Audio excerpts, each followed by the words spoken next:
This is Hannibal here from thehannibaltv.com with a daily wrestling news update for you.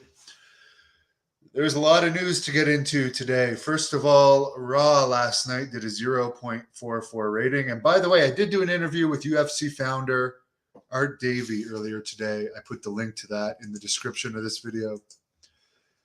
And also tomorrow at 5 p.m., Mario Mancini will be back for a live interview.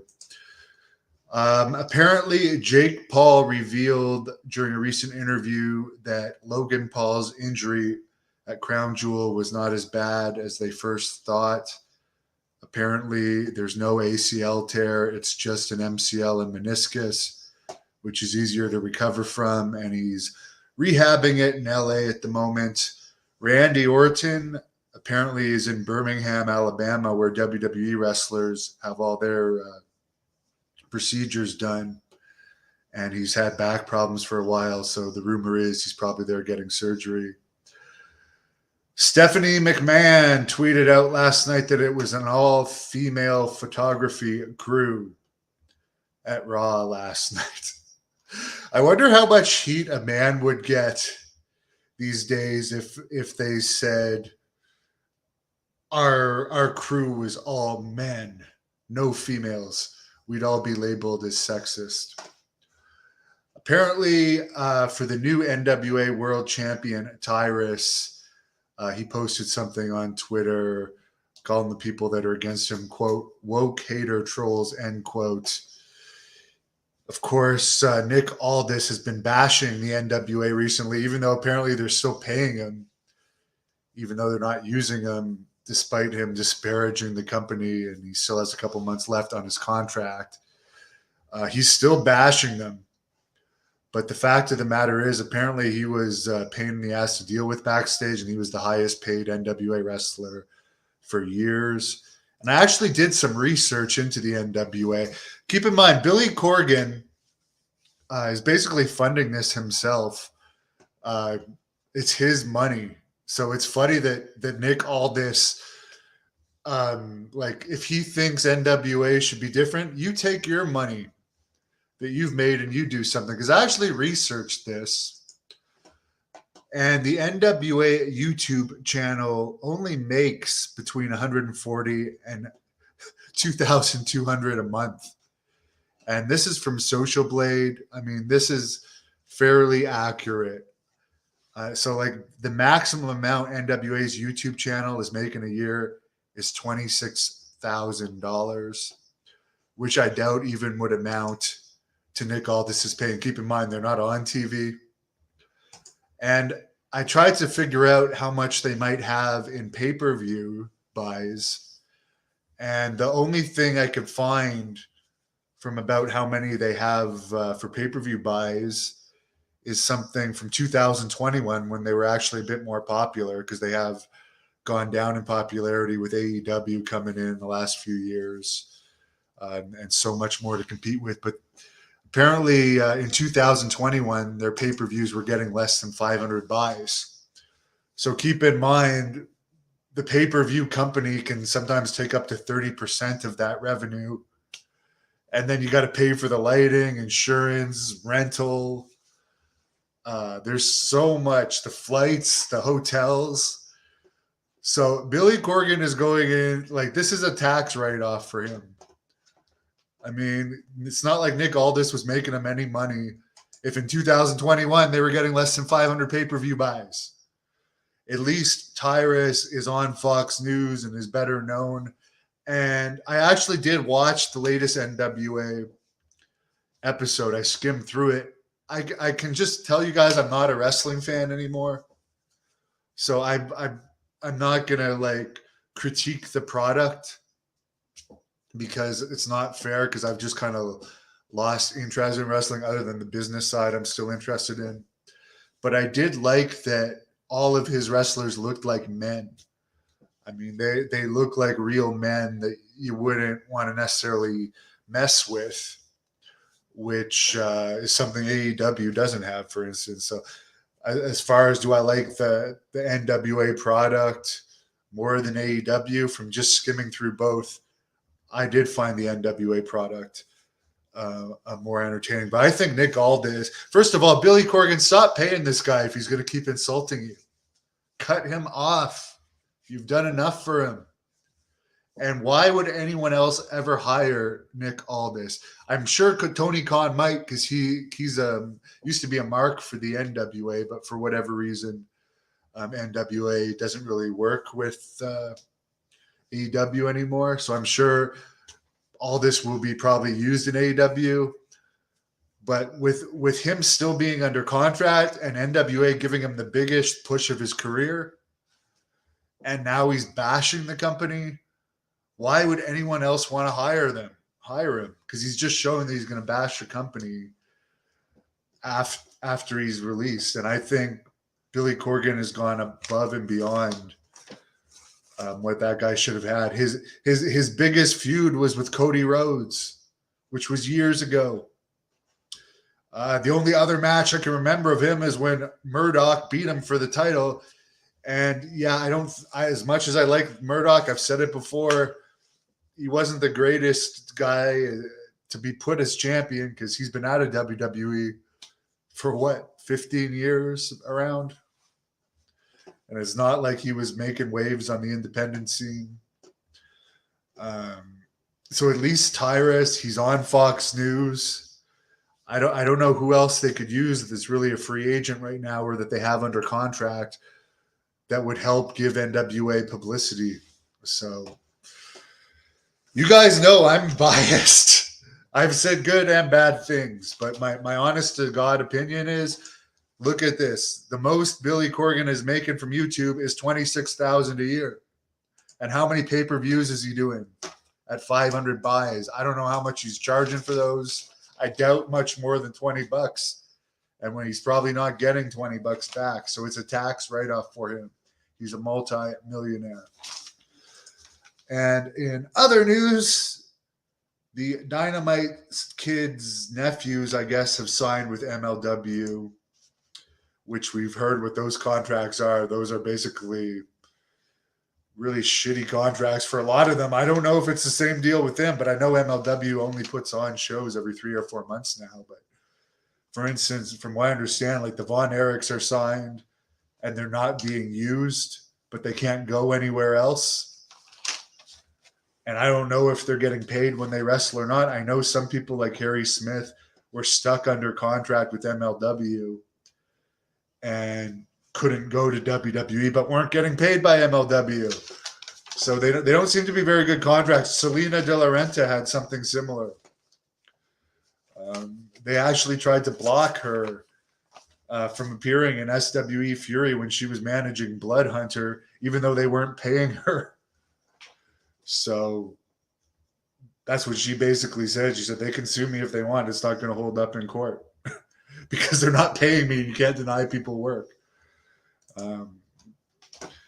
Apparently, Vitor Belfort pulled out of his scheduled Saturday night boxing match as well. And I'm just going to jump to my other camera for a second. I did put Piper's GoFundMe link in the description of this because she's having some health issues right now. I'm not asking you guys. I'm not begging you guys to help her or anything, but she's really sick. And if anyone wants to help her, I would greatly appreciate it. Her GoFundMe link is in the description. She's a great dog. Sorry, I got the echo going, but she's been the mascot of this channel for almost 11 years. She choked on some cheese last night. They're not sure. She had some past medical issues involving seizures, and they're not sure if the choking caused the seizure or if the seizure caused the choking, but I had to perform CPR on her for a long time while we took her to the vet. I had to wait to get a ride for someone to take her to the 24-hour vet. And unfortunately, the CPR caused some cracked ribs and some bruising at her lungs. But the important thing is she survived. And yeah, she has an upcoming appointment with a radiologist to review her x-rays and a cardiologist. So medical bills are really expensive. As I said, I just put the GoFundMe link in there. Anyone that wants to help, I appreciate it, but by no means am I forcing you to. I just love her a lot. And she's my best friend, and I'm really horrified about all of this. But here I am. I'll take some of your comments. Hello, Paulo. Healer. He's okay with Tyrus getting the belt. He thinks it'll help the company. I mean, he's on Fox News. Like, Nick, I know Nick Aldis is being does he think he should be a champion? He didn't boost NWA. Remember when NWA and ROH did the free show in Baltimore where they couldn't even get a sellout out of a free show? So, I don't know. Nick Aldis is overrated.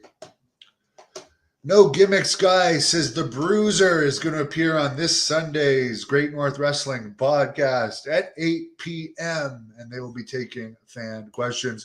Bruiser is the one that was in that video where the fan interfered in his tag team match a few years ago when he threw him off the apron. And of course, Jessica Black, who had the first ever AEW match in Canada, appeared on the Great North Wrestling podcast last week. She's training right now at the Nightmare Factory with Cody Rhodes, and her boyfriend Jeremy Prophet is also there. Dwayne loves what I do. The 495 Marauder, like Cyrus. I used to be Cyrus's roommate in Deep South Wrestling for a couple months. So, I mean, as I said, you need to actually get NWA some publicity at this point in time, and Nick Aldis had his chance. Healer says most pay-per-view buys are on Fight with subscriptions. There you go. All I'm saying is Billy Corgan is not taking in a hell of a lot of revenue. Jason, any chance of an interview with Tyrus? I don't see why not. I know that there is an interview with Tyrus from John Paz on this channel, if you want to look that up. I posted that. I think it was earlier this year, actually. The 495 Marauder says Dynamite Kid has been demolished on YouTube. Hope the nephews aren't like that. The nephews aren't roided up.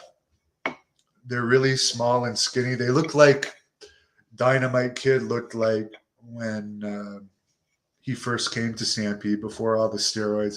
And I think the steroids, like, people can deny it all they want, but I've been a bouncer, and yeah, steroids do affect people's tempers. I've seen it in fellow bouncers when they're on and off roids, their level of aggression. And Dynamite Kid I think you said he was taking 3 cc's a test today.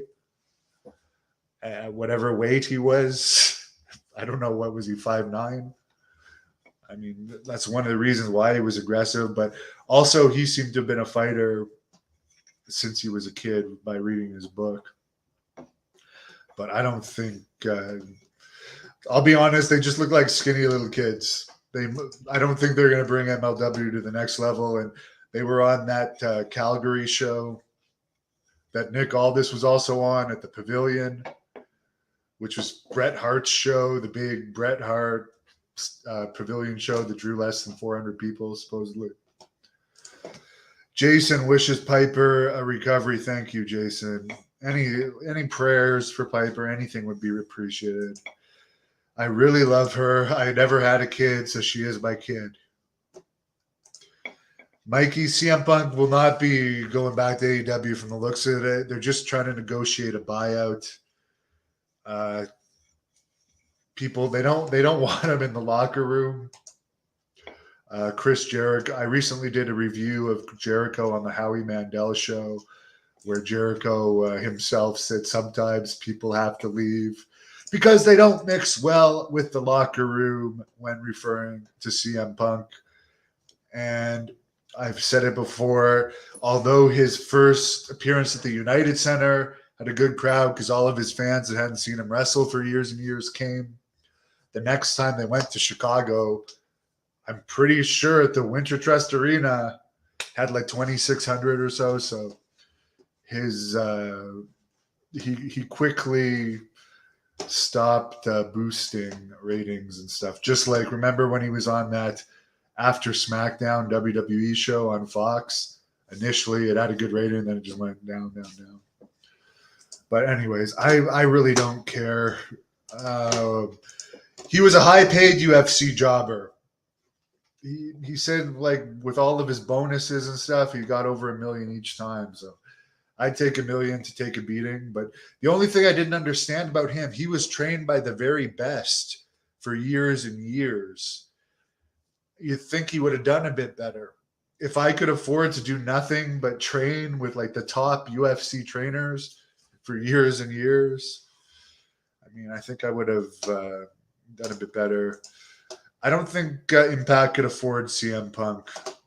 I mean, they're bound for Glory pay-per-view, which is their WrestleMania, had something like 1,500 pay-per-view buys, and they had bought advertising on like Raw, which is not cheap. And they had a TV taping like the night after Bound for Glory that had something like 120 people. They're funded by Anthem, so I guess they get revenue. I know Impact has good YouTube revenue, unlike NWA, because Impact has like whatever, that huge library since they were founded in like 2004. They have Hulk Hogan footage and all kinds of footage. So they actually do really well on YouTube. So I do see how Impact has lots of revenue streams. I mean, yeah, Impact does have a great library. Tom, I might do yoga tonight. Honestly, I just got to take care of my dog. I don't think I'm going to go to the gym until she's better. It was traumatic. I'm just glad she's okay. See you guys. Thank you for watching the Hannibal TV. Please like this video if you enjoyed it and click the subscribe button to not miss any of our latest shoot interviews, match videos, or news updates.